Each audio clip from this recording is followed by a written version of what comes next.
Guys, you remember last week we did a story about that secret military base that was found in Limpopo?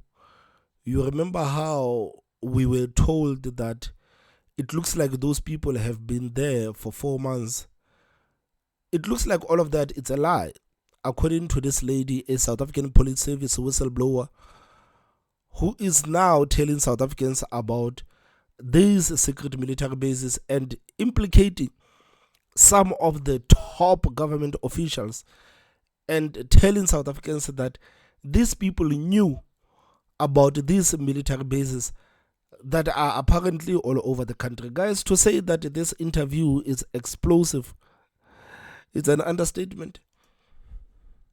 Now, last week I thought of you when 95 Libyans were arrested at a so-called secret military training camp. What did that remind you of, Patricia? That reminded me of April 2022, when me and my husband, George Mashali, handed over 2 flash drives to the former Deputy Minister of SSA, Zizi Kodwa, regarding those illegal military training camps that was apparently all over the county. Before we handed over the memory cards to him, we also reported it to the former National Commissioner, General Sitole. General Sitole sent the late General Mfazi Bloemfontein to come and get the information. When Mfazi arrived here, he didn't want information. He wanted the details of the source. That's when we told him that we will never give him the details of the sources, because we know that's our sources. We must take them, and we know what happened to sources. And then that's when we contacted the Office of the President. I wrote emails to the Office of the President, and then Zizi Kodwa called. He called, and he said that he was sent by the President and he wanted to meet with us to get the information. So he came to Bloemfontein, met with us, and we gave him the flash drive. And then he said that on instructions of the President, they are going to establish a task team who are going to work on this information. And indeed, he sent this task team that we didn't know what was the intentions at the time, to come and get more information. It was September 2021, when I handed my phone over to them voluntarily to download the files on my phone. And then it seems like they struggle to download my file because my security on my phone is very complicated. So it seems like they might struggle, but now I realize they could never download the files. But because I got a disposal order for my phone on our last appearance in court, the previous appearance in court, and I fetched my phone from the police station. And then I realized that all the messages that I sent to Becky Tele regarding this unlawful military camps were deleted, because Becky Tele didn't have a WhatsApp. I sent him SMSs. So only the messages, SMSs that I sent to Becky Tele was deleted from my phone. Damn, guys, I'm listening to this lady implicating the top shots in the government. I don't want to lie, man. I'm just scared for her safety, man. I'm scared for her safety because right now she's revealing some information that South Africans would probably not know. She's telling us about the people that knew about these secret military bases that are all over the country. So what is the purpose of these military bases that are all over the country, and why are the government officials so relaxed about this? Why are they so relaxed about these men? Like, I feel for the safety of this lady, man, because people like this, I don't want to lie, this is a thankless job. This is a thankless job, man. Even if someone happens to find her, God forbids, and they ended up killing her, I don't think that South Africans would actually show appreciation to what this lady is actually doing. I don't think that South Africans would actually appreciate the risk that this woman has actually taken, her and her husband. It is okay, man. It is okay to have people like this. It is okay to have all of these people that are willing to put their lives on the line, but is it worth it? Is it worth it, man? Knowing how South Africa is it worth it? How many people will be willing to go on the streets and actually protest if something happens to this lady? How many people would actually be out there calling for accountability if anything happens to this lady? Oh, what a brave woman, man. What a brave woman. And for her to go out and to tell us this information, it's insane. Well, it was in the custody of state security. While it was in the custody of state security, that was when I handed it over voluntarily to them. So I never realized that the SMSs were deleted. Remember, shortly after that, in October, my phone was confiscated by the former Colonel Panamerva, who's now a brigadier. He got promoted after he confiscated my phone. So he confiscated my phone, and my phone was in the possession of SAPS since October 2021 until I got it about 2 months ago. When I went through my phone, when I received it recently, that's when I realized that all the messages that I sent to Becky Cele was deleted, the SMS. But the SMSs that I sent to Sitole is still there. It's still there on my. So when you tried to follow up to find out what they were doing with this information that you had passed on, what happened? When I tried to follow up, Azizi Korwa blocked me. Remember, we met with this task team of his in September. They promised me, you are giving us the information, you are a whistleblower, and our duty is to protect. So in September, when this happened to me, when I was arrested by Fanamera, my phone, I contacted Zizi Korwa immediately, and he blocked me. And I contacted the leader of this task team of his, and he told me long stories. Now he's waiting. I said, Zizi Korwa blocked me, and you were the people who promised me protection, and now you are blocking me. So after that, my phone was taken, so I never communicated with them. Why do you believe that information that you had given up was not followed up? It was not followed up.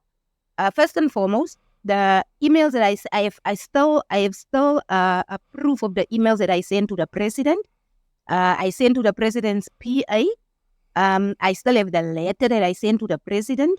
I believe it was not followed up because when I followed up with another person in the president's office, that person informed me that the president might have never received the information. So that's why I believe it was never followed up, because also there was never an investigation into the information that we gave to Zizi Korwa. If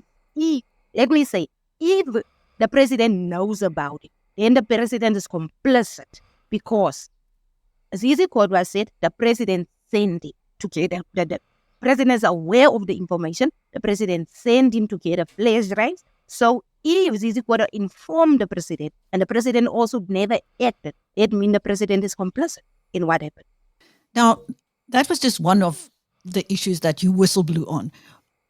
Tell us what else you whistleblew on. The firearms. The firearms in the custody of the South African Police Service. It was meant for destruction. I reported that when I realized in 2018 that firearms had been stolen by police officers and being sold back to the black market. I informed my commander. My commander immediately went to Major General Sia and informed him. After a week or so, my commander came back to me and said, you know what, Patricia, I gave the evidence to General Sia, the evidence that you withdraw for me from the system. He knows about it. but he's not saying anything. What are we going to do about it? I told him, I say, you know what, if it's like that, then I'm going to report it to General Sitole. So I did report it to General Sitole. General Sitole referred me to General Libya. General Libya referred me to General Mutli, who was the provincial head of the DPCI in Fries. I indeed secured an appointment with General Mutli, gave him all the evidence, and General Mutli immediately indicated that he's going to initiate an investigation. He also said that, Patricia, in DPCI, we don't have someone who have the functions to check the serial numbers of the firearms for us. But I'm going to request from the provincial commissioner to transfer you so that you can assist us in the investigation. And he did indeed wrote a letter to the provincial commissioner. She refused. It was in 2020. She refused, and then the investigation just never proceeded because they didn't have someone who could assist them to check those stolen firearms, the serial numbers of those stolen firearms on the system. I found out that these firearms are being licensed by police officers at the Central Firearm Registry, although these firearms still reflect as state-owned firearms. On the license card, it will show the name of the person, but on the serial number of the firearm, it will show that that firearm belongs to this. So I believe that there was a motive behind the failure of the provincial commissioner to act. I believe the provincial commissioner covered up the smuggling of firearms by police officers, and I believe that General Isia and General Mutsiliani must be held accountable because they are complicit in the smuggling of state-owned fire. And for all your trouble, you actually ended up losing your job. For all my trouble, I ended up losing my job. I ended up being arrested. I ended up in leg irons. And all they wanted was to see me either dead or in prison. Would you ever go back to the police, Patricia? You know what? I don't think I will go back to the police. I am planning to start my own foundation, Whistleblower Foundation, Anti-Corruption Foundation, whereby I'm going to still be a whistleblower, blowing the whistle not only on the South African police, but on all the departments, whether it's private or public, because during the time that I was out of the police in just a whistleblower, a lot of people came to me with a lot of information. And it's not only government, it's also the private sector. So I will not go back to the police, but I'm going to, the lawyers are already now busy with the civil claims against the state. Not only the state, because I'm not going to only punish the state for what happened to me. I'm going to make sure that everyone was responsible for putting me through all this are going to be held personally liable, because the state taxpayers must always pay for the slip-ups, intentional, deliberate slip-ups of these people. They know that nothing will be, they will not pay anything from that focus. But I am going to be the first to make sure that each and every one of them are going to be held personally liable before I'm going to the state, because I must also be held the state liable. The state failed to protect, although they knew I was always out there. And guys, you think about the issue of guns and how, according to Patricia, the guns are stolen from different departments, and these guns are sold to black markets. So the criminals can easily access guns, while average South Africans cannot access guns so easily. So the people's lives are in danger, because right now we have a situation where the criminals are being armed by the police, while the citizens are left to protect themselves by their own means.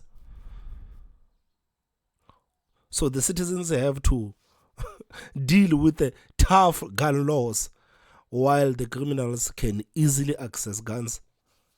This is insane. And how are your law studies going? Currently, my studies was brought to a halt for 1.5 years. I was supposed to already have graduated in 2022, and but I'm proceeding with my studies. I couldn't because of financial constraints, but I believe that in the next I have about 12 modules left before I complete my law degree. So I believe that I will complete my law degree in 2025. 2025, I will complete my law degree. Patricia, what message do you have for other whistleblowers who are suffering persecution and who are living in fear of their lives?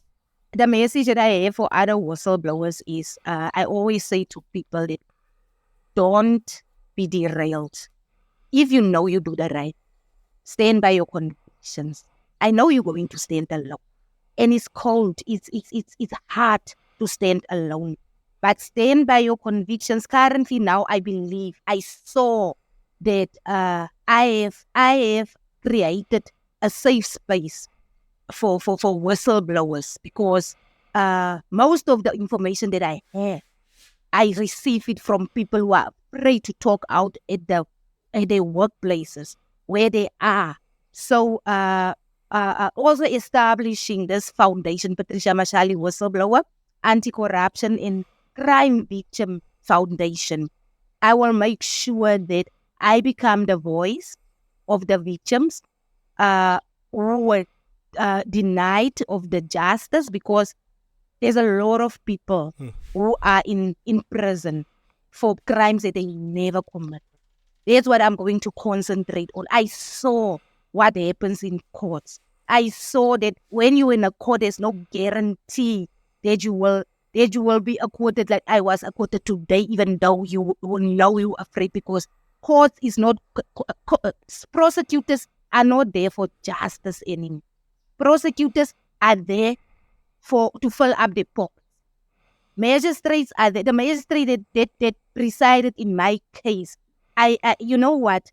I want to say that I hope that other magistrates can learn from him, because today was about justice. Today was about being ethical. Today was about the truth. And that is what that magistrate stand for today. And it was very, very hard on the state. He was very hard on the South African Police Service. He was very hard on everyone who put me through this. And he told them, he said that it can't be allowed that someone for charges, he actually said that this person, remember my husband was there with me, and there was no charges against me. No, the magistrate said, I don't actually know what is he doing in this court.